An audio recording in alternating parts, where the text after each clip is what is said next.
আর এই জাতীয় বার্তা যখন আমরা দেই, তখন যদি আপনি বলেন যে পারলে রাজনীতিতে আসেন, পারলে দল করে দেখান, এটা হইল? আমি কি এরকম কোনো কথা বলেছি? না। আমি একজন মুফাসসিরে কোরআন, আমি একজন আলেম, এর বাইরেও আমার সবচেয়ে বড় পরিচয় আম আ সিটিজেন অফ বাংলাদেশ। আমি বাংলাদেশের একজন সাধারণ নাগরিক।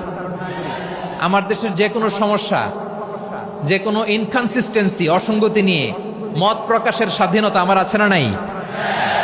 আপনারাই তো বাক স্বাধীনতার কথা বলেন, ফ্রিডম অফ স্পিচের কথা বলেন, বাক স্বাধীনতার কথা বলেন। আপনারাই যদি আবার কোনো মন্তব্যের কারণে বলেন যে রাজনীতির মাঠে আসেন, দল করেন, দেখি কতটুকু পারেন, এটা ঠিক হবে না। এখানে কি আমি কোনো দলের নাম বলেছি? বাংলাদেশে 48টা প্রায় নিবন্ধিত রাজনৈতিক দল, কোনো দলের নাম আমি বলিনি। কথাটাকে আমি জেনারেল রেখেছি। দায়ীদের বৈশিষ্ট্যই এটা, দায়ীরা জেনারেলি কথা বলে, যার যেই মেসেজ নেয়ার তারা সেখান থেকে নিয়ে নেয়। একটা লাইনকে কেন্দ্র করে আমাদের অনেক রাজনীতিবিদ বন্ধুরা অনেক ক্ষুব্ধ প্রতিক্রিয়া দেখাচ্ছেন। ওই কথাকে নিজেদের গায়ে টেনে, নিজেদের গায়ে মেখে ওনারা ক্ষুব্ধ হয়েছেন। কোনো দল এটা নিয়ে কোনো কথা বলল না, আপনারা এটাকে নিজের গায়ে যে মাখালেন, এটা ঠিক হয়নি। আমি বলবো যে এটা খুবই অনভিপ্রেত হয়েছে। কোনো দলকে টার্গেট করে বা কোনো দলের পক্ষে আমরা কখনো কথা বলি না। আমরা কোরআনের পক্ষে কথা বলি, ইসলামের পক্ষে কথা বলি, ঠিক কিনা বলেন? সো একটা জেনারেল কথাকে যদি আমার রাজনীতিবিদ বন্ধুরা নিজেদের গায়ে মাখেন, ক্ষুব্ধ প্রতিক্রিয়া জানান, এতে করে সাধারণ জনগণের কাছে একটা নেগেটিভ মেসেজ যাবে ওনাদের ব্যাপারে।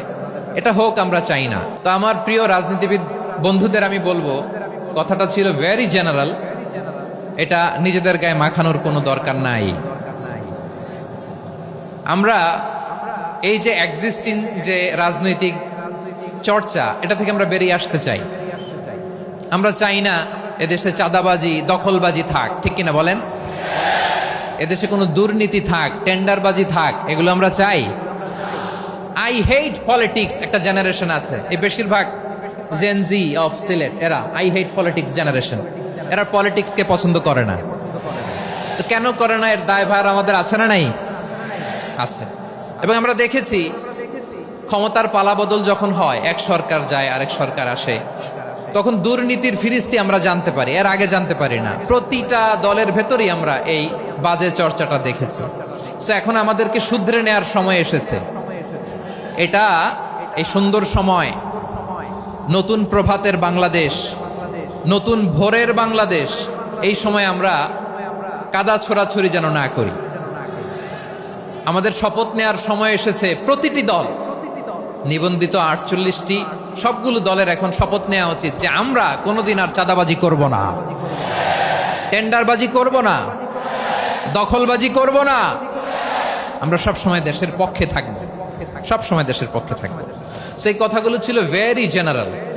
যে কথাগুলো আমরা জেনারেলি বলি, এগুলো জেনারেলি আপনারা নিবেন। আমার রাজনীতিবিদ বন্ধুদের কাছে এটাই আমার কামনা। আর এই জাতীয় বার্তা যখন আমরা দেই, তখন যদি আপনি বলেন যে পারলে রাজনীতিতে আসেন, পারলে দল করে দেখান, এটা হইল? আমি কি এরকম কোনো কথা বলেছি? না। আমি একজন মুফাসসিরে কোরআন, আমি একজন আলেম, এর বাইরেও আমার সবচেয়ে বড় পরিচয় আম আ সিটিজেন অফ বাংলাদেশ। আমি বাংলাদেশের একজন সাধারণ নাগরিক। আমার দেশের যে কোনো সমস্যা, যে কোনো ইনকনসিস্টেন্সি, অসঙ্গতি নিয়ে মত প্রকাশের স্বাধীনতা আমার আছে না নাই? আপনারাই তো বাক স্বাধীনতার কথা বলেন, ফ্রিডম অফ স্পিচের কথা বলেন, বাক স্বাধীনতার কথা বলেন। আপনারাই যদি আবার কোনো মন্তব্যের কারণে বলেন যে রাজনীতির মাঠে আসেন, দল করেন, দেখি কতটুকু পারেন, এটা ঠিক হবে না। তাই প্রিয় ভাইয়ের, আসুন আমরা দল মত নির্বিশেষে কাঁধে কাঁধ মিলিয়ে সোনার বাংলাদেশ গড়ি, দুর্নীতিমুক্ত বাংলাদেশ গড়ি। যে বাংলাদেশের জন্য রক্ত দিয়েছে আবু সাইদ, যে নতুন ভোরের বাংলাদেশের জন্য রক্ত দিয়েছে মুগ্ধরা, যে নতুন বাংলাদেশের জন্য রক্ত ঝরিয়েছে 24-এর যে গণ অভ্যুত্থানের প্রত্যেকটি শহীদের আওয়াজ করে বলেন ঠিক কিনা? আল্লাহ তাআলা আমার দেশকে তুমি নিরাপদ করো, শান্তিময় করো। আমরা যেন স্বাধীন, সার্বভৌম বাংলাদেশে মাথা উঁচু করে বিশ্ব দরবারে দাঁড়াতে পারে। আল্লাহ তুমি তৌফিক দান করো। আওয়াজ করে সবাই পড়ি আমিন।